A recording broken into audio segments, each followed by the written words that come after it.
It's 1972, and you've been spending the last few months car shopping with the family. The 66 Impala has been a great family hauler, but it's a little worse for wear these days. Luckily, the crash wasn't really that bad. Thanks to the Impala's innovative safety features like a lap belt and a padded dash, you're pretty sure you don't have any permanent brain damage. You're also pretty sure you remember your middle name. It's been a tough year at the factory, but you're certain this is going to be the year that you finally get that long overdue raise, which means you can get something a little more upscale for the family this time, like a Buick or maybe even a Cadillac. Slight turn of events, the boss said your services are no longer required. So now you're working at the local Kmart with your nephew Jacob. I guess a caddy is out of the question now, but so is keeping the Impala. That big block drinks more gasoline than your in-laws do, and the oil crisis has the town gas station running out of unleaded on a regular basis. Jacob says he can solve your automobile affordability problem with one word: Honda Civic. That's 2 words, you idiot, and there ain't no way I'm driving around in a Japanese tin can. But these new imported lunchboxes were getting 40 miles per gallon, and you could even use leaded fuel in a pinch.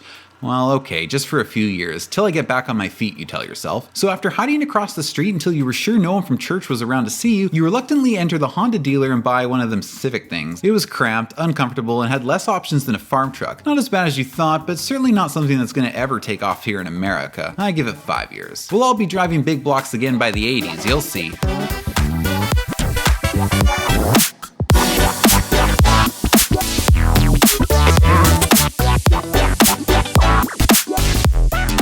Introduced in summer of '72 as a '73 model replacing the air-cooled N600, the Civic, with nearly twice the displacement, was Honda's first real car offering to the North American market. And while it was larger than its predecessor, the 1,500-pound Civic with its 87-inch wheelbase was still a very small car, especially in comparison to the land yachts of the early '70s. But after the 1973 oil crisis, these land yachts were becoming unaffordable to keep on the road for many Americans, making compact economy cars a necessity for many families, and forcing more and more people to consider buying smaller import cars from brands like Datsun, Mazda, Toyota, and of course Honda. The first model year of the Civic was powered by a carbureted 8-valve single overhead cam inline 4 that was just shy of 1.2 liters of displacement, and it made about 50 horsepower. The transmission was a 4-speed manual or an optional 2-speed Honda-matic. The body styles offered to North America for 1973 was the 2-door fastback or 3-door hatch, although 4-door models were available in other markets. The drivetrain of the original Civic was also unique in the sense that it was front-wheel drive, and while this is the norm today, many people often forget that it was Honda that started this trend with the Civic.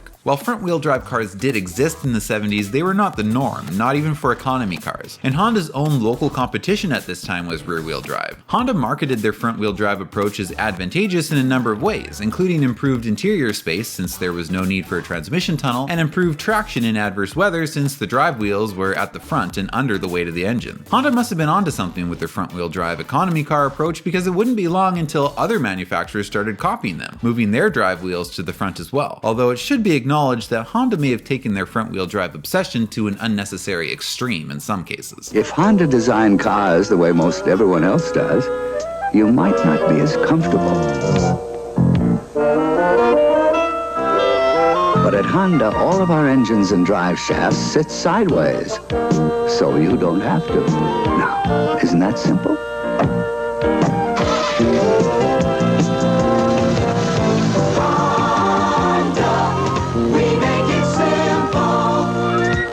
By the way, before Honda started using their memorable "We Make It Simple" slogan, the original slogan when the Civic was launched was, "It will get you where you're going," which is like the most bare minimum expectations for a car. The interior was simple, straightforward, and options were few, limited to air conditioning, the Honda-matic transmission, and a rear windshield wiper. The dash consisted of a speed, temp, and fuel gauge with a single row of warning lights accented by a strip of Atari 2600 wood grain. Some of them have tacks, so I'm guessing that was an option as well, and on those ones the temp and fuel gauges is relocated to the side of the main cluster. For 1974, displacement was increased slightly for a gain of 2 horsepower.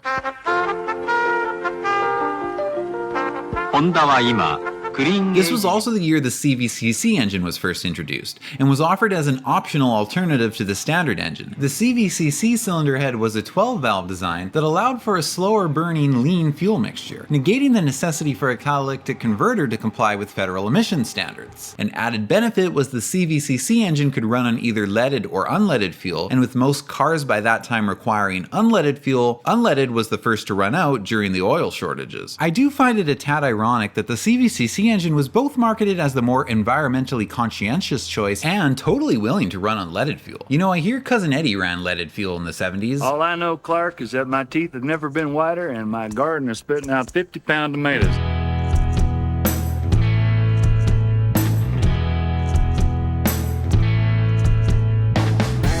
In late 1974 for the 75 model year, a larger 1.5-liter CVCC engine was introduced known as the ED engine. This engine was the sole engine option for the new station wagon body style. There was somewhat of a facelift for the 1978 model year. The taillights were updated and the reverse lights and reflectors were now integrated into the rear bumper. On the front, the turn signals were moved from their mounting points in front of the grille where they looked almost like fog lights and semi-integrated into the lower portion of the front bumper. The two-piece honeycomb style grille was replaced with a one-piece featuring horizontal lines. It wasn't upscale enough for vertical grille lines. The base EB engine was now the EB3 variant, making around 53 horsepower. While certainly not the luxurious ride many American families thought they would ever drive at the beginning of the 70s, the economic Honda Civic served middle-class Americans well during a time when skyrocketing oil prices dictated what many could afford to have parked in their driveways. By the end of the 70s, many who had previously called the Civic a tin can had to retract their statements. The Honda Civic clearly wasn't a tin can, because tin doesn't rust.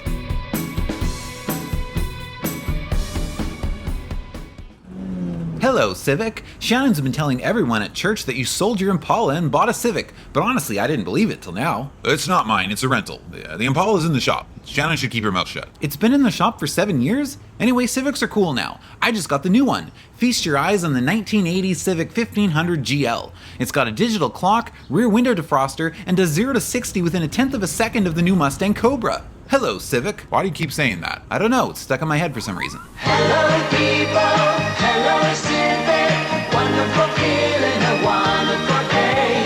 Hello people, hello Civic, now everything is going away. おかげさまで Color your jeans with acid, start honing your Pac-Man skills, and stock up on hairspray because it's officially the 1980s.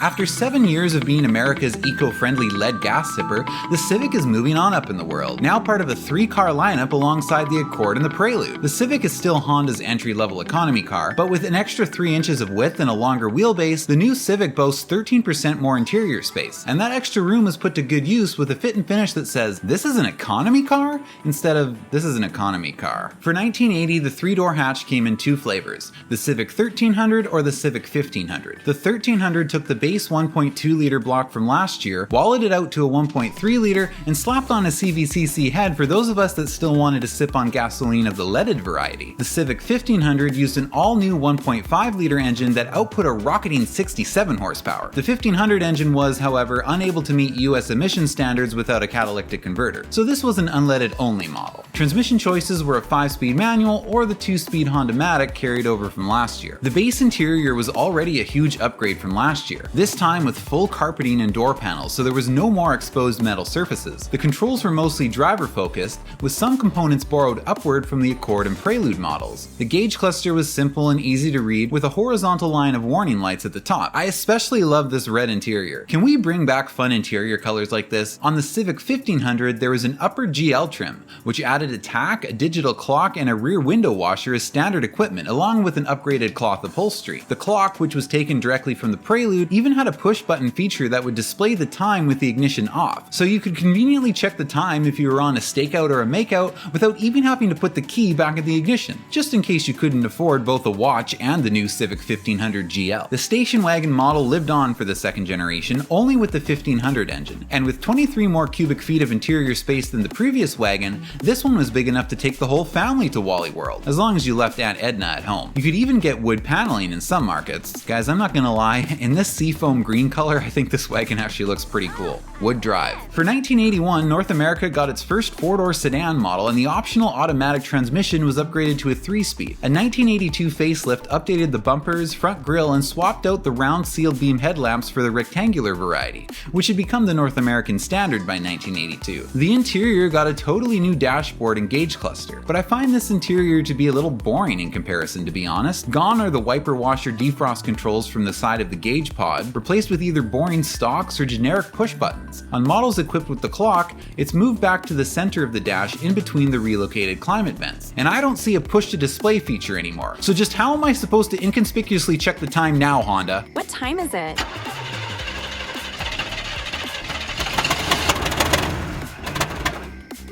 10:45. Buy a fucking watch. By the early 80s, some people were actually starting to think of the Civic as a sports car. Maybe it was all the kids that couldn't afford real sports cars. Maybe it was because the new lightweight hatch handled corners like a go-kart. Or maybe it was the emissions-choked performance of real sports cars of the era. Either way, for 1983, Honda decided to give North America its first ever Civic Sport trim, the 1983 Civic 1500S. The Civic S came in just two colors, red or black, each with a red accent stripe and red and black interior. The Civic S had firmer suspension and a rear anti-roll bar to really lean into its backroads euphoria, and more bolstering on the front seats hold you in place as you slide through those right-hand corners so fast your carbureted engine coughs out a lean misfire. Unfortunately, while other markets got a CXS badged Civic with an upgraded 70-something horsepower engine, Honda, in what would become a pattern, decided us North Americans didn't need a faster engine. So the 1.5-liter 67 horsepower Civic 1500 engine it remains. Key swap it, bro. In just 4 short years, the second generation Civic managed to evolve itself into much more than just an eco-box. Hello hatchback, hello wagon, hello sedan, hello sports car, hello Civic. Hello, Civic. 愛されて10年 Honda Civic。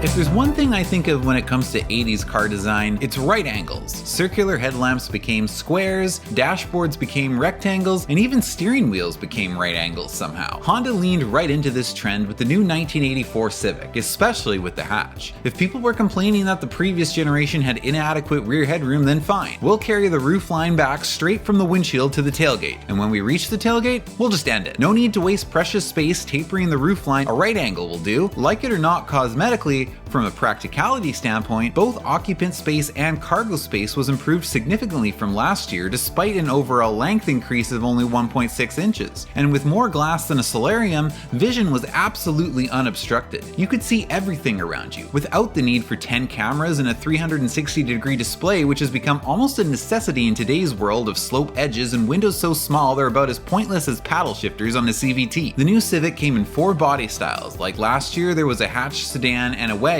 New for 1984 was a 2-seater sport variant badged as the CRX, but I already have a video specifically on the CRX, so we're not going to cover that one in this video. There were 3 trims and 2 engine options for the 1984 hatch. Base models got a 12-valve 1.3-liter rated at 60 horsepower, while DX and S trims were outfitted with a new 12-valve 1.5-liter outputting 76 horsepower. Key swap it, bro. Which you would also find in the sedan and wagon models. In some markets, including Canada, there was an upper GL trim for the sedan, but from what I can tell, it doesn't look like the US got the GL model. I have to say though, researching this particular generation was somewhat difficult. Except for the CRX and the wagon models, there's just not a lot of love online for the 3rd gen. It was really hard to find information. I did notice that all Canadian models, even the upper GL sedan, seem to have the EW2 version of the 1.5-liter, which has manual choke, as opposed to the US cars which have the EW1, which appears to be automatic choke. The hatch and sedan shared the same dashboard, but the wagon got a slightly unique dash, with pop-out center climate vents and a crosshatch pattern on the gauges. The quarter windows on the wagon actually wrapped upward on the roof, creating neat little sunroof slits. While some critics called this new wagon about as attractive as a refrigerator, Honda's focus on the wagon was all about practicality, not so much looks. Well, it has a great personality. And inside was more than ample cargo space, with creative storage compartments all over the place. The folding rear seats even had slide-out headrests for the rear passengers, which could be retracted out of sight when not in use. Clearly a lot of thought went into the design of this wagon, and I don't even think it looks that bad, honestly.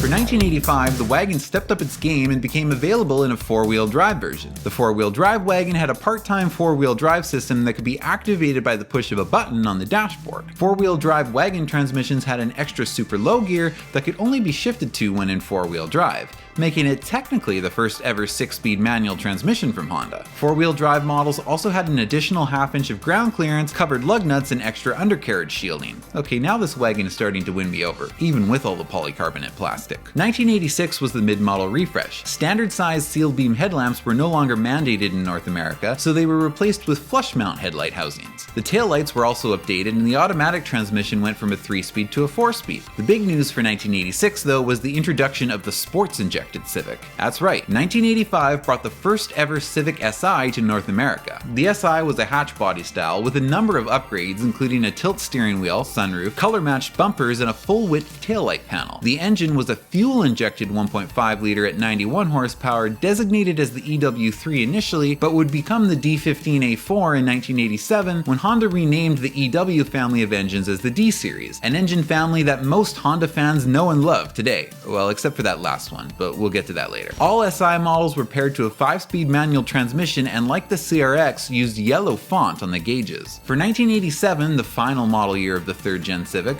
the 4-wheel drive system on the wagon was changed. The push button was removed and it was now a real-time 4-wheel drive system, where power was automatically shifted to the rear wheels when the front ones slipped. This is an often overlooked generation of the Civic. They were extremely practical and were the generation of Civic that really started to build Honda's reputation of reliability. These engines will run just about forever, but maybe they were just too full of right angles for anyone to find attractive enough to remember after 1989. Or maybe it's because all the ones north of California rusted away 20 years ago. Either way, I miss these Civics. After all, if mustaches can come back in style, why can't right angles?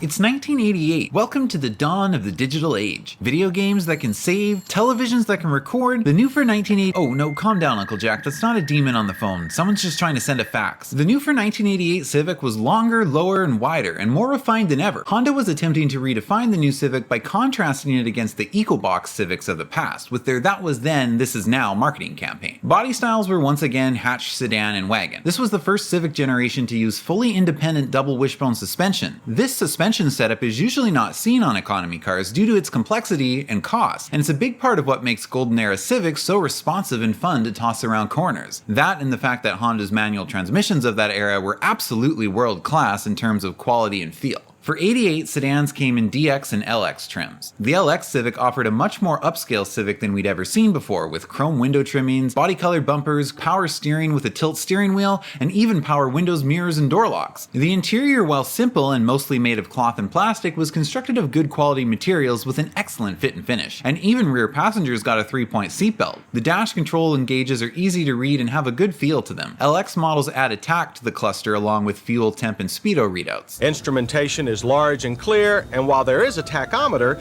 this cluster has no readouts for volts or oil pressure. Keep dreaming, John. Keep dreaming.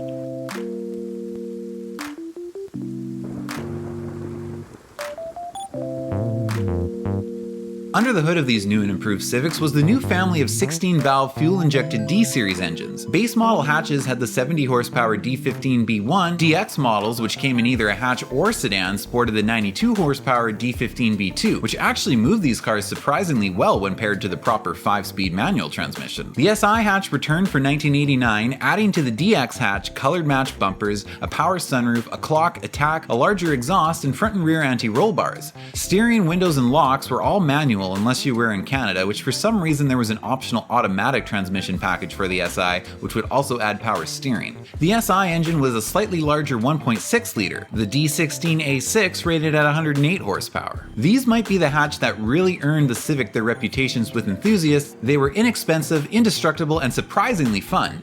Keyword on they were inexpensive. I wish I had picked a few of these up 10 to 15 years ago when people were giving them away for like $2,000. Nowadays everyone seems to know what they got. On the wagon front, it was once again available in front-wheel drive or real-time 4-wheel drive versions. These wagons are super cool. The front-wheel drive used the D15B2 from the DX and LX trims, but the 4-wheel drive model used the SI engine. There was an automatic transmission option for the 4-wheel drive now, but if you got the manual, it still had the super low gear, which means back in 1989, you could technically get an all-wheel drive Civic with a 6-speed and an SI engine.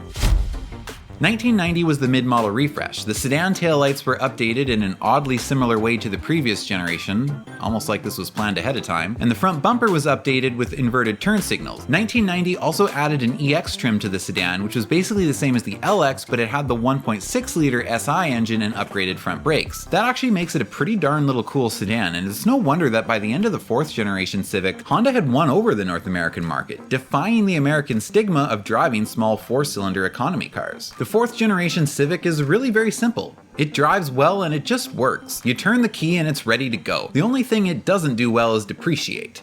That's normally a good thing, but I think it's gotten a little out of control recently. These cars are meant to be driven, not auctioned on Bring a Trailer for exorbitant amounts of money so rich people can trade them with each other and let them sit in their climate-controlled garages like trophies. I mean, does this bother anyone else? Look at this example. Here's a 91 SI that someone sold in February of 2020 for $11,000, and then 2 months later, it resold with almost the same odometer reading for $4,000 more. These things have become Pokemon cards for rich people. I can't take it out of the garage, it might depreciate. It's a car, not your grandma's decoration couch in the living room that you're not allowed to go near. All family gatherings are done in the basement. The living room is for company. Who the f is company? I've never seen them. I've never seen anyone sit on that couch.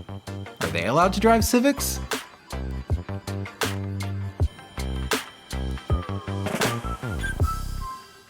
Year 1. You buy a new Honda Civic EX for $13,865 and wonder how long you'll own it. Some weeks later, you drive it to the family picnic. Your brother turns green, but that might have been from the 6 ounces of tequila he dumped in his drink after Mom asked him when she was getting grandchildren. At 6 months, you change the engine oil. You can tell this ad is from the 90s because it said you change the engine oil, not see your dealer. Year 21. You sell your Civic on Bring a Trailer for $15,000 because, say it with me now, I know what I got!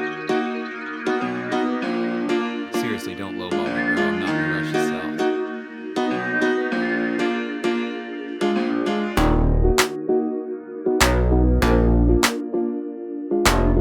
Hitting the showroom floors in September of '91, the 5th gen Civic arrived in 3 body styles. Like before, there was a hatch and sedan, but the station wagon was gone, as there was now an Accord wagon in North America. But in place of that was the first ever Civic Coupe. I think this Civic Coupe is super sleek looking. Is it the best looking Civic Coupe? It might be. The body panels on this Civic generation were much more rounded than before. The interior, while simple and maybe a little overly generic 90s gray, was pretty nice. It was well designed with Honda's traditional 3-dial gauges complete with a tack and a clock on upper trim level. Wait, go back. Did I see that correctly? 560 miles? Somebody bought one of these and then only drove it 560 miles in 27 years? Are some people treating their new cars like those decoration couches? They buy one and then wrap it in plastic and no one's allowed to drive it, except for maybe when company comes over, we'll take it to the end of the block and back. Or we sit on the special couch and sip the good whiskey from the back of the cupboard. Don't get used to it, son. We only live like this on weddings and funerals. US market coupes came in 2 trims, DX or EX. Canadian trims were a little different, but I have a video specifically about all the weird Canadian Civic trims, so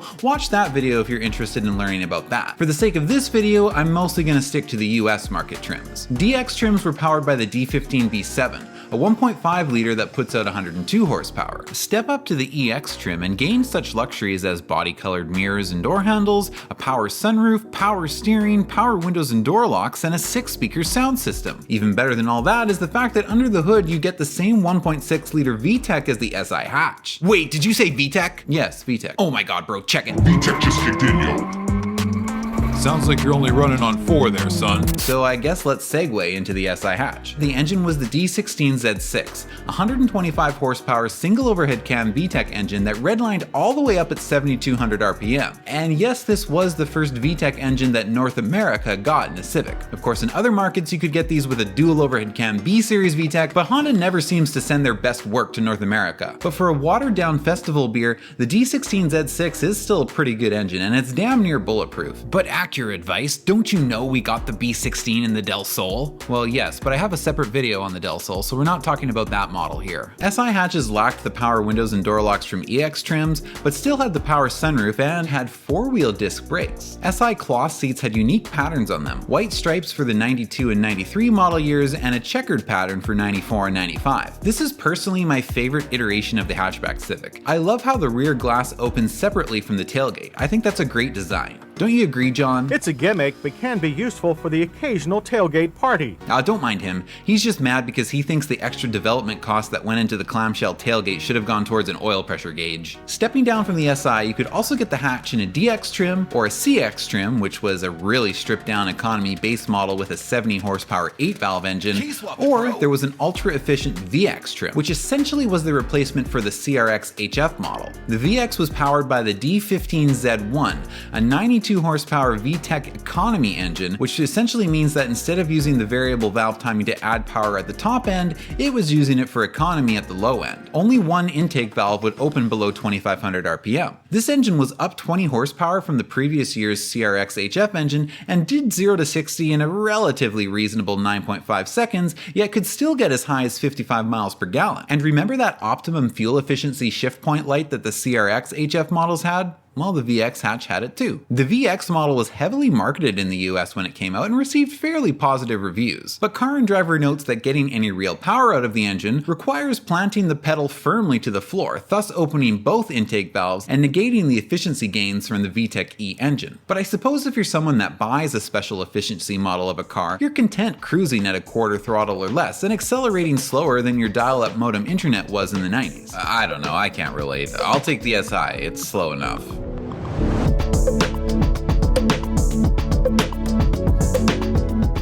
Okay, let's talk sedans. Like the other models, there was a DX, and one step up from that was an LX trim, which still used the non-VTEC D15B7, but added many more features including power windows and locks, a clock, tack, cruise control, and a center console. Stepping up to the EX, like on the coupe, gave you the D16Z6 VTEC engine, a power sunroof, body-colored mirrors, and even four-wheel disc brakes with ABS. Honda didn't do too much in the way of a mid-model update for this generation. The VTEC engine received a new valve cover in '94 that actually said VTEC on it. So you could show off to the world that you are in fact rolling with VTEC every time you pop that hood. Pop the hood.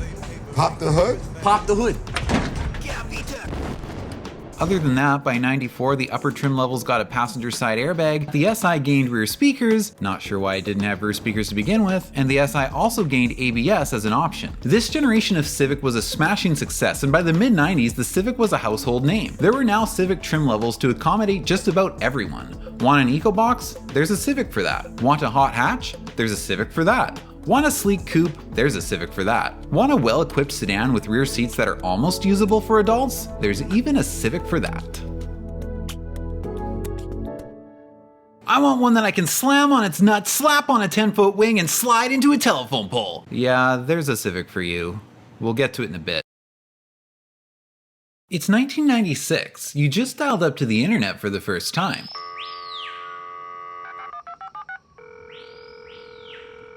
The internet was much simpler back then. Remember when going online was a novelty? The new for 1996 Civic is not too drastically different from last year, and maybe that's a good thing since the 5th generation was so good. The models and trims are very similar. It's again hatch, sedan, and coupe. And the trims are very similar as well, with CX and DX hatches, LX and EX coupes, and DX, LX, and EX sedans. The SI trim level was late to the party this time, not showing up until the 4th year after the refresh, so we'll get to that one in a bit. It's also worth noting that Canadian 6th gen trims are very different. There was technically an SI from the get-go, but it's not really an SI. The real SI was an SIR, and there's a whole different car that was introduced as an Acura model in place of the EX sedan.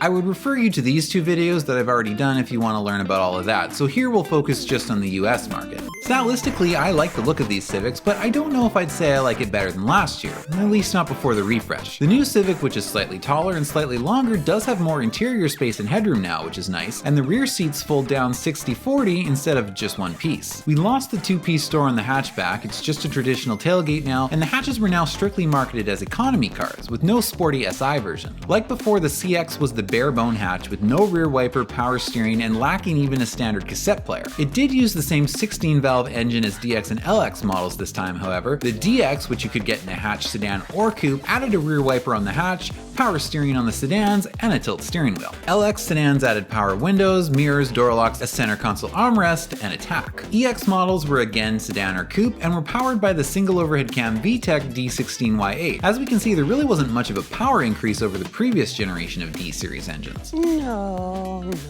The EX models didn't get rear disc brakes this time, but ABS was standard on the sedans and optional on automatic transmission coupes. Like before, the EX got a power sunroof and body-colored mirrors and trimmings, and they also now got standard keyless entry. There was another high-efficiency model, this time as a coupe badged as the HX. It had another economy VTEC engine, this time the D16Y5, making 115 horsepower. HX models were also a little better equipped this time, now coming with everything a DX offers, plus power windows, door locks, mirrors, and steering. I'm not seeing a shift light this time though. You could also now optionally get the HX Civic in a CVT, the first CVT transmission to ever be offered in a Civic. Oh no, it's beginning. That's how they get you. They put it in some weird eco model first, and then before you know it, it's spread like a plague into everything. 1999 was the refresh year. The front headlight, hold on Acura Vice, you didn't talk about the value package model. And what about the natural gas powered GX model that were sold as fleet cars? Look, we can't cover every single trim for every single year. We'd be here all day. I'm just trying to cover all the main ones. It's hard enough to keep attention spans as it is. Hey, put that down. The video's not over. For the 99 update, the headlights got a more slanted shape. I think it looks more aggressive and way cooler. On the rear, they did the standard invert the turn signals thing for coupes and hatches and flipped the taillights around on the sedan. There was an interior update as well. The center climate controls were changed. They were now knobs instead of sliders and push buttons, and I find these knobs much nicer to use. I really like this mid-model refresh. The subtle little things they changed were all improvements. I'm bored. Talk about VTEC. Yeah, I was just getting to that. The 99 also brought us the reintroduction of the SI model. Now, as much as I love the 6th generation overall, when it comes to the hatches and probably even the EX models, I lean towards the 5th generation as my favorite. But the 6th gen definitely had the best Civic Si of all time. The EM1 took the EX coupe, added rear disc brakes, a stiffer suspension, 15-inch alloy wheels, amber interior lighting, SI badge gauges, painted side sills, a front lip, and a different grille. And most importantly, under the hood, the SI finally got a dual overhead cam B-Series VTEC. K-swap it, bro! No, get out of here. The legendary 160 horsepower B16A2 with its 8K redline and 100 horsepower per liter of displacement. The 5-speed manual gearbox had a ratio that was set up so that every shift at redline would drop you back down to 5500, which is right when VTEC kicks in. But this does have the side effect of cruising at pretty high RPMs on the highway. You can expect to be sitting at 4,000 to 5,000 RPM a lot of the time just to keep up with traffic. A B-Series will do that RPM all day though, so it's not really a huge deal, unless you're one of those people who cuts your exhaust off. I feel like that would get annoying. I own one of these, I love mine, and I really do think it's the best North American market Civic you can get. By modern standards, it's really not very fast, but the sound, the feel, the whole experience of it, it's just an enjoyable car to drive. If you know, you know. And since they only made these for 2 years, they're pretty hard to come by these days. Unless you've got 14 grand to throw out one on Bring a Trailer. No, I won't sell you mine, I know what I got! EM1 color choices were limited to Electron Blue Pearl, Flamenco Black Pearl, Milano Red, and if you're in Canada, Vogue Silver Metallic. I'm not really that enthused that we got silver as the extra color in Canada. I mean, there's nothing wrong with it, but I would never buy an EM1 in silver. That's like going to a steakhouse and ordering chicken breast. Check out my SI, Shannon. This ain't no regular Civic. This 1.6 liter makes 160 horsepower and VTEC hits harder than a Mustang on a telephone pole. Yeah, well the 90s was really the peak of the Civic. In fact, it was probably the peak of Honda in general. Oh come on, Acura Advice. I'm sure the 2000s will bring the same level of quality we have become accustomed to from Honda.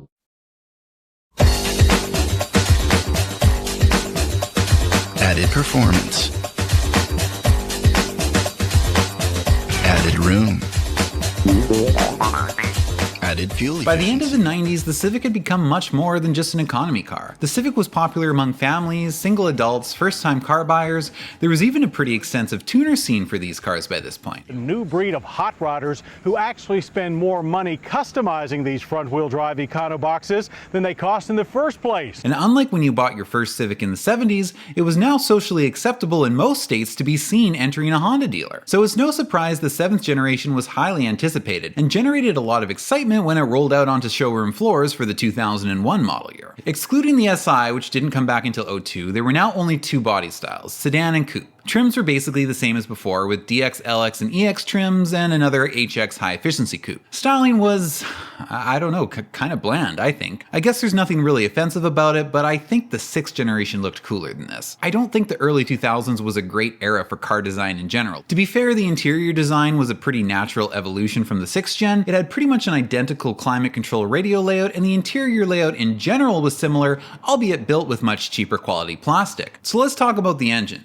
The new generation of D-Series, which would end up being the end of the line for this engine family, was now a 1.7 liter and lacking a distributor, as it was now outfitted with a more modern coil-on-plug ignition system. DX and LX trims used the D17A1, which had a power increase from 106 up to 115 over the previous generation base model engine. The HX used the D17A6, another lean burn economy VTEC engine, and EX models used the D17A2. Horsepower is unchanged from last year's EX motor, but it does offer 7 foot-pounds more torque. This time the EX motor is also using the VTEC economy system, meaning that like its lean burn model sibling, it's closing off one intake valve at lower RPMs rather than switching to more aggressive cam lobe profiles in the high end. But with peak torque output now at 4800 RPM as opposed to 5500 RPM on last year's EX motor, you could argue that the D17 has a much more usable power curve for everyday driving. With my more usable power band, I'm clearly the better option. Oh come on, higher revs are part of my charm. Oh please, I could do my taxes while I wait for you to hit VTEC. Hold my beer.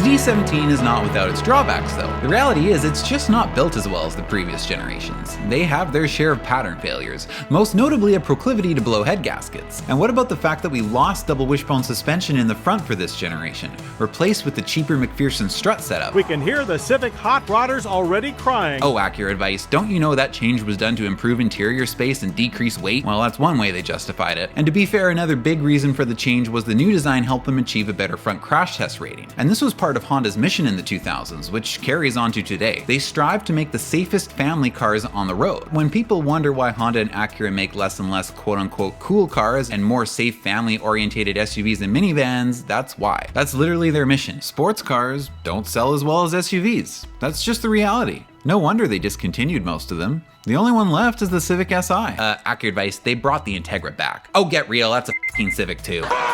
Anyways, the simple fact is the reason I'm not a big fan of this generation is even if you take the lower build quality out of the equation, they just don't drive as good as the 4th, 5th, and 6th generations. I mean, what's with that 7th gen shifter? Feels like trash compared to last year. You know how to do better, Honda. Okay, so that's the regular Civic, but what about the Si? Well, it's 2002 now, and while you were frantically forwarding all those chain emails so your crush would kiss you and you wouldn't have 7 years bad luck, Honda was building the EP3.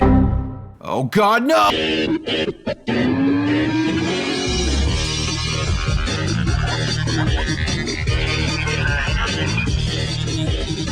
The SI model returned in 2002 again as a hatchback, the only 7th gen model you could get in a hatch for North America, which added to their uniqueness over the regular models. Aside from just being a whole different body style, the SI had pretty unique styling. It doesn't share any sheet metal with the sedan or coupes, and has a totally unique interior as well. It had one-piece racing-style bucket seats, special white face gauges that looked like they were stolen from a Protege and then scrunched together, a steering wheel borrowed from the RSX, and a shifter. Well, I'm not a fan of shifters growing out of the dash like some kind of infection, but I guess some people like it. To be fair though, I have driven these and I can't claim it's hard to reach or anything. It drives fine, and unlike the EX manual shifters, it actually has a pretty good feel to it. Under the hood, it's a K-Series. K-swap it, bro!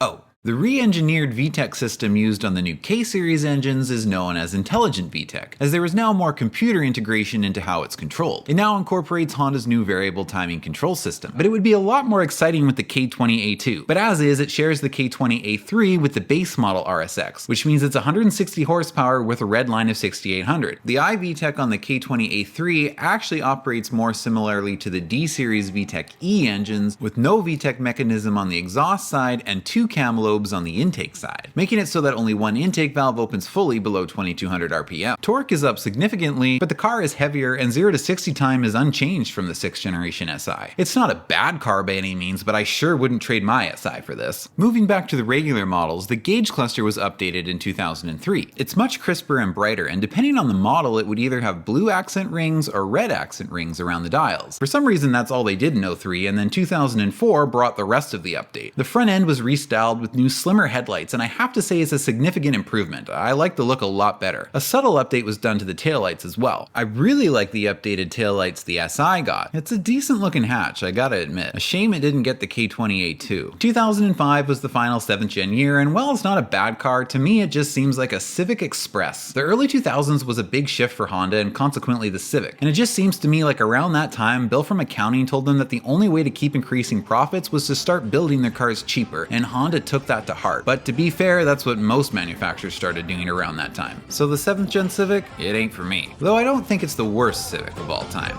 We'll get to that one. Well, wait a second, are you gonna talk about the hybrid model? No. You said complete evolution of the Civic. Fine. The hybrid model used an 8-valve 85 horsepower L-series engine combined with a 13 horsepower IMA electric motor. It features a unique interior color scheme, different gauges, and also comes standard with automatic climate control. Predictably, most of these were sold with a CVT transmission, but you could actually get these in a manual, so at least it's got one good thing going for it. Unfortunately, the IMA battery on these has a lifespan of about 7 to 10 years, so they're almost as disposable as a modern car. I don't know about you, but I haven't seen one of these on the road in a long time. Alright, is that good enough? I don't know what else to say about it. It's just a boring hybrid. Alright, let's move on. Oh, don't bother forwarding those chain emails. Those don't work. If they did, Sarah Michelle Gellar would have gone to prom with me. Why is it so hard to meet chicks anyway? I do not know. Because you're driving a Civic.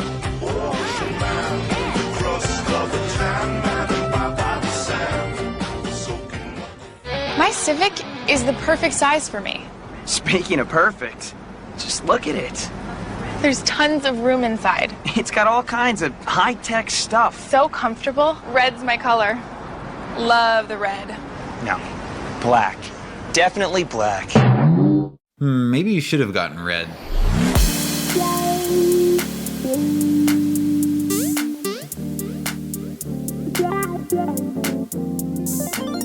I remember the 8th gen Civic coming out, and initially I was not a fan. I just didn't like the look of them, especially the interior. I hated the 2-tier dash, and I'll admit it's grown on me slightly over the years. I definitely prefer it to this dash, but it's still not really my taste. But whether you like it or not, it's pretty safe to say that this was a pretty radical departure in terms of styling from previous generations of Civic. Trim levels were again as per usual, DX, LX, EX, and SI, and there was another value package model. While there is a wheelbase increase of about 3 inches and a slight overall length increase over the previous generation, somehow interior space, rear legroom, and trunk space is all down. And with a short hood line as well, I can only assume that all that extra length went into that dashboard that just seems to go on for days. 60/40 folding rear seats is a luxury now, only provided to EX model buyers. Should you buy an LX or a DX like a common peasant, you shall have to make do with a one-piece folding rear seat. DX models had plastic door handles and mirrors, no AC, and didn't even come standard with a radio. And while it has power windows, it does not have power locks. And this is a little inconvenient due to the fact that the new Sidewinder key cut design is very prone to wear. And if you repeatedly use the key to unlock your door, you know, like use the key for its intended purpose, it'll wear out. Usually the end result is the key getting stuck in the door lock or the ignition, and then you gotta recode it and cut a new key. I've seen it so many times. LX and above models have body colored trimmings, power locks, and keyless entry, so worn out lock cylinders aren't usually an issue on these ones. It's still a trash quality key though. EX models come with a power moonroof, an upgraded sound system, rear disc brakes, and can also optionally be outfitted with a very outdated navigation system that now thinks it's 2003 again. EX coupes have chrome finishing on the exhaust tip, and all coupe models differ from the sedans with a 3-spoke steering wheel, a unique grille, and a sportier suspension. The hybrid model is now CVT only and has a unique beige and blue interior color, and once again comes with automatic climate control. The upgraded L Series now puts out a combined 110 horsepower when combined with the IMA electric motor. Canadian model trims again differ slightly, though not as drastically as the previous 2 generations, and they were sold alongside the Canadian-only K-Series powered Acura CSX. Again, refer to this video if you're interested in hearing more about that. Suspension is again McPherson strut up front and double wishbone in the rear, and the engine on all models except the SI is the R18A1, a 1.8-liter chain-driven 140 horsepower single overhead cam engine. It's an economy engine and nothing exciting, but it's alright. It's pretty reliable as long as you get a 2009 or newer model with the updated block, as the earlier ones are very prone to cracking. There was a warranty extension, but it's long expired, so if you are looking at an 06 to 08 model, I would only buy it if the owner has documentation showing that the block block was replaced by a dealer under the warranty extension, which would mean it has the updated block. Otherwise, you're taking a pretty big gamble. I complained about last generation's manual shifter, and I'm gonna complain about this one too. It sucks. However, I can't say the same about the SI shifter. It has a really good solid feel to it and shifts like butter. Now this is what I expect from you, Honda. Speaking of the SI model, it's gone back to a coupe for this generation. Or, starting in 2007, was also available in a sedan for the first time. Riding on standard 17-inch rims, the SI featured red interior backlighting, heavily bolstered SI exclusive seats, and a 6-speed manual transmission with a helical limited slip differential. The engine is the K20Z3, a much more exciting 2-liter K-series over last year's engine, with an 11:1 compression ratio, an 8K redline, and 197 horsepower. A few tweaks were made to the SI for the 2007 model year,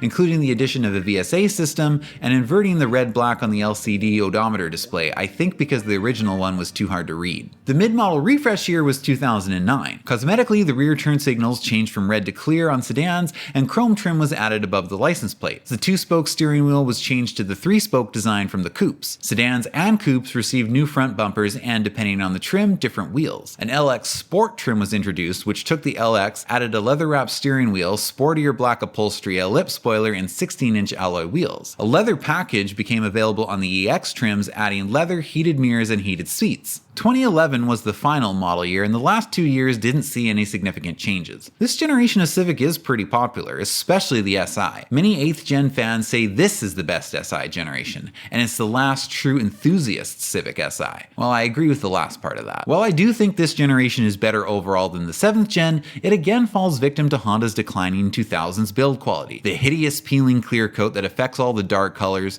faulty starter motors, wiper motors, these are just a few of the pattern failures. This is honestly typical stuff with most 2000 era cars, but Honda's used to be different. But I guess that was then and this is now. Well, actually, this isn't now, because even this generation is almost 20 years old now. Oh my god. I'm old!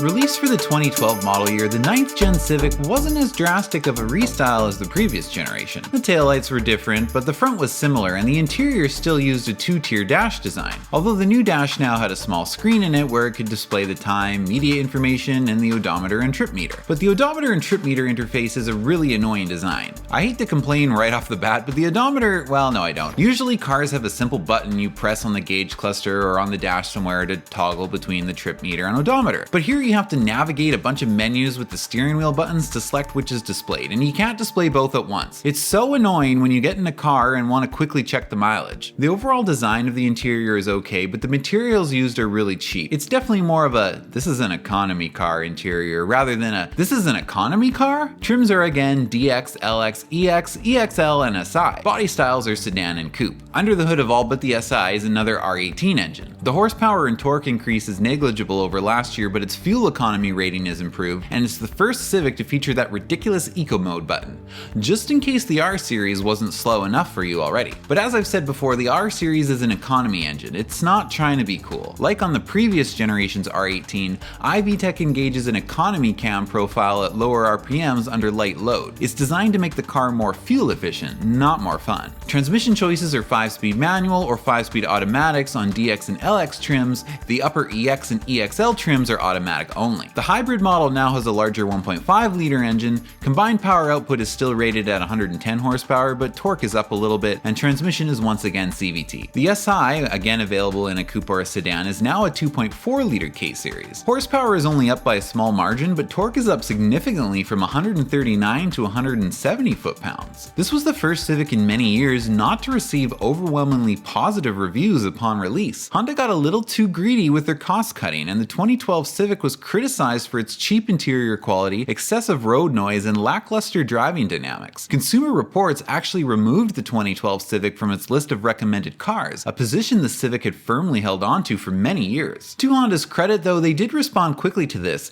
and did a significant model update after just 1 year of production. The 2013 Civic interior, while it's the same design and layout, is built with better quality materials, and you can feel the difference when you sit in it. The front end was tweaked with a new grille and more faux chrome, and the sedan rear end got different taillights and a chrome trim. The coupe taillights weren't updated until a year later in 2014. The basic DX model was eliminated and there was more standard equipment added, which included a backup camera. There was also increased sound dampening and improved ride and handling characteristics. In 2014, the conventional 5-speed automatic transmission was changed to a CVT. I warned you this would happen. The 2014 SI had a retuned exhaust system that squeezed out a couple more horsepower and torque, and the interior was updated with new black and red seats. EX, EXL, and SI models got a new updated touchscreen infotainment unit that was similar to what we would see in the next generation. I don't mind this generation of Civic. They're not super unreliable or anything, but they're getting a little too computerized for my taste. Go tune a carburetor, you boomer, and quit dissing the progression of automotive technology. Oh, you want to see the progression of automotive technology? Okay, let's look at the 10th gen.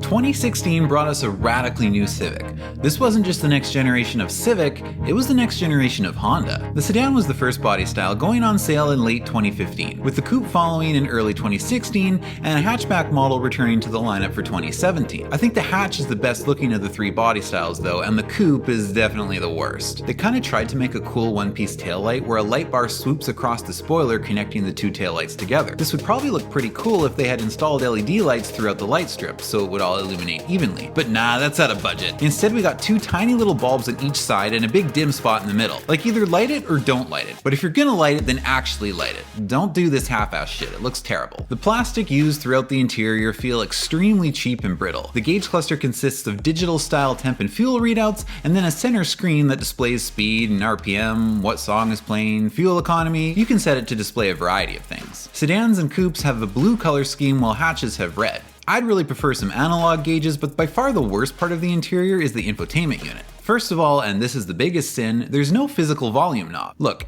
everybody wants a volume knob. Nobody wants to swipe their finger up and down on a very glitchy and non-responsive slider. Furthermore, while there are some physical climate control buttons and even knobs for drivers and passengers' dual zone climate temperature control adjustment, the HVAC system is integrated into the infotainment unit, and there are no physical fan speed buttons. I really dislike adjusting climate settings in a screen. Just give us some knobs, dials, and buttons. That worked fine for the last 70 years, why are we overthinking it now? It wouldn't be so bad if the infotainment unit was fast, responsive, and reliable. It's none of those things. It will glitch out, freeze, shut down, show you the black screen of death, just do about anything other than what you want it to do. Depending on the trim, these Civics are packed full of the latest driver's aid features. Oh, how I hate these. And this isn't a gripe on Honda, everybody is doing this nowadays, and it seems to be what consumers want, or at least think they want. They spend all this money buying these option packages, but then most of the time don't even know how to use them or what they're supposed to do. I don't have to press the brakes like a common peasant, my car will do it for me. Oh yeah, crash bang boom bam, Kool-Aid wipes out thirst for you. I don't mind a backup camera, a blind spot monitor, or even parking sensors, but the automated braking and lane keep assist systems, those should be removed from all non-self-driving cars immediately. It's not uncommon for collision avoidance systems to slam on the brakes in situations when it shouldn't. It happens a lot on curved roads when there's a vehicle coming towards you in the other lane, and because of the angle, the radar thinks it's in your lane and you're gonna hit it. This is very dangerous, and again, it's not just Honda, multiple manufacturers have systems that are doing this. Okay, it's time to talk about the engines. For regular Civics, there are now two choices. The lower end choice available on EX and LX coupes and sedans is the K20 C2, an Earth Dreams intelligent VTEC engine. The second engine is the L15 B7, a 1.5 liter turbocharged direct injection engine. It's found in the LX and EX turbo models, the Touring trim, and all of the hatchbacks. It makes 174 horsepower and 162 pound-feet of torque, so it's definitely more peppy than the K20, but the L15 for me is really the end of Honda's era of reliability. I mean, honestly, it's been declining since the 2000s, but the L15, this is like the Mopar of Honda engines. They're also the only Honda engine that every time you check the oil, it's higher on the dipstick than it was the day before. But it's only higher because the oil is diluted with fuel, and Honda considers a certain amount of this oil dilution as normal, so do frequent oil changes. No. Stretched timing chains, blown head gaskets, and faulty fuel injectors are also not uncommon on these engines, but I think the onus for some of the fuel injection issues can be placed back on the owners, because I think at least some of the fuel injection issues are being caused by the owners filling their tanks up with the cheaper off-brand gasoline. The off-brand gas is cheaper because they don't put detergents in it, and all cars, but direct injection engines especially, need those detergents. So fill up at Chevron or Shell or any of the big name brands, just not at Uncle Jack's one-stop travel shop. What are you doing? What does it look like? Getting gas. Here? Yeah, they got E85. It's good enough for my tractor. It's good enough for my Civic. What the piece of shit. Transmission choices are again 6-speed manual or CVT, but the upper EX and Touring trims are CVT only. The hatchback does have a sport trim though, which is in between LX and EX, available with a manual that squeezes out a few more horsepower and torque over the other trims. The SI came out for the 2017 model year and was available in a coupe or a sedan. The coupe is so ugly though that I would have rather it was a hatch or sedan, but they were saving the hatch for the Type R. The interior is upgraded with some red stitching, and the SI seats are firm but comfortable with good bolstering. The material quality feels a little cheap to me though. The SI 6-speed manual transmission has a decent feel to it, and the engine, well, the engine is still the L15 V7. The only difference is it's tuned differently and has more boost, so it puts out 205 horsepower and 192 pound-feet of torque. It uses Honda's variable timing control system, also known as VTC, but it's not actually a VTEC engine. F me. I really could have used that information a lot sooner. Hey, you kids might want to check out your oiling system. I'm hearing a lot of lifter tick. Oh, no, this isn't a push rod engine. That's how they're supposed to sound. My God. Before I get to the 2019 mid-model refresh, there's one more thing we've got to cover, the Type R. For the first time ever, Honda brought the Type R Civic to America, and I appreciate that. It's about time. I just wish we could have gotten this one. The Type R was the hatch body style, but this hatch, it's a little more flashy and a lot more racy, with its wide stance, extra air intakes, and triple wing, which are actually all functional. There is still this one rather large fake grille here though. And this is on all the models, not just the Type R, but it looks especially dumb here. Why not just fill this in and make it part of the body-colored bumper? Nobody wants these fake dummy grills. The interior is flashy too, with a black and red color scheme and Type R embroidered racing seats. I think the red on the steering wheel is a little over the top, but I really like the red seat belts, and the touches of suede with red stitching are nice. But what's most important is what's under the hood. This time it's the turbocharged VTEC K20C1. It puts out 306 horsepower and 295 pound-feet of torque. That's a huge number for a front-wheel drive 4-cylinder car, so there's no denying it's a beast. It slaughters on the track and handles like it's on rails. It's hard to find anyone who's actually driven one of these with anything negative to say about its driving experience. What do you guys think of the Type R? Do you like its styling? Is it riced out enough for you? 2019 was the mid-model update. I gotta give Honda some credit for this update because it seems like they listened to everyone's biggest complaints. On the interior, they added a physical volume knob on the infotainment unit and physical fan speed buttons to the climate controls. The restyled front bumper eliminated the fake air intakes, and the grille is now piano black instead of silver. It's just a much better looking front end now. The rear bumper also got a little strip of chrome trim added to the bottom. In 2020, the Type R received some performance updates, including an updated suspension, additional engine cooling, which was achieved by increasing airflow with larger openings in the front fascia, and the one-piece front rotors were upgraded to a lighter two-piece design. A redesigned front lip helped to offset the reduced downforce caused by the larger front air intake openings. For 2020, Honda also expanded the availability of the manual transmissions to top touring level hatchbacks, which I do approve of, although I still wouldn't recommend one of these L-series pieces of shit. The coupe was discontinued for the final 2021 model year because nobody was really buying them, probably because they were so hideous. So 10th gen Civics? Ugh.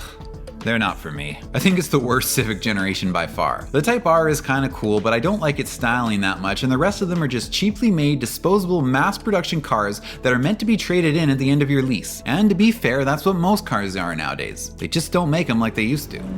What's up everyone? Turbo SI in the house. Or on the street, I should say. I don't want to crash through the wall again. Last time I did, the Kool-Aid guy showed up and he was pissed. Said I was stealing his job. Anyway, I'm off to the dealer to get my AC fixed. Yeah, it's kind of a yearly thing.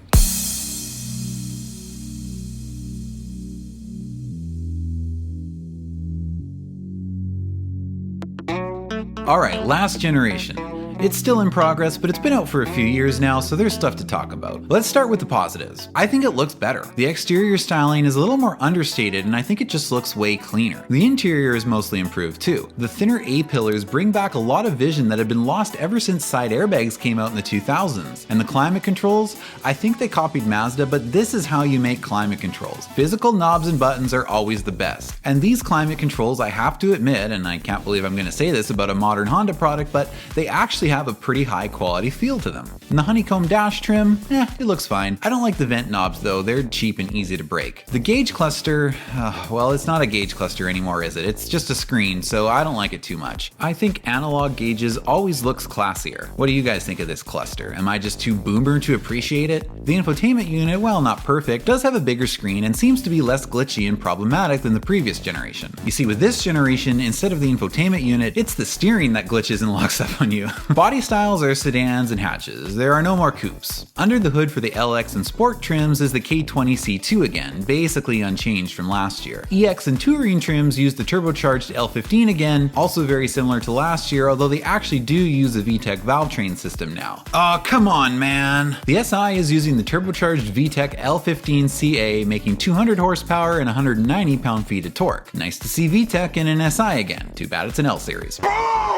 The SI is a decent looking car overall, better than the 10th gen for sure. I would say black would be the best color, but modern Honda black paint is way too orange peeled, and we know what happens to the clear coat when it ages, so maybe get red? The Type R, which came out for 2023, again looks way better this time around, inside and out. It's a hatch again, but it's not too ricey. It's way cleaner, way sleeker, and there's some really nice color options. It's the same engine as the previous generation, but power output is bumped up to 315 horsepower and 310 pound-feet of torque. I definitely like this Type R better, but it's overpriced. It's like 50 grand for a Civic. I don't know about that. 2025 is going to be the refresh year. They're not out yet, but there are pictures and we can see that there is a new grille and bumper. It's now a honeycomb style grille. But here's the big news for 2025. The 1.5 liter turbo, it's gone. Base models will retain the naturally aspirated 2 liter, but all the upper trims will now be a hybrid. It shouldn't really come as a surprise. We already saw them do this with the Accord and the CR-V, although I thought they would wait till the next Civic generation. I wasn't expecting this to happen mid-model run. The new hybrid powertrain will run off a 2 liter engine paired with dual electric motors with a combined power output of 200 horsepower and 232 pound-feet of torque. That's more power than the SI makes, which is the only model retaining the 1.5 liter turbocharged engine, for now at least. Like it or not, Honda plans to have every model either an EV or a hybrid by 2030. The future? It's coming, but not for me. I live in the 90s. But I'd love to know what you guys think of all that. And make sure to let me know what your favorite Civic generation is down in the comments. Oh man, all this talking made me thirsty. Oh yeah.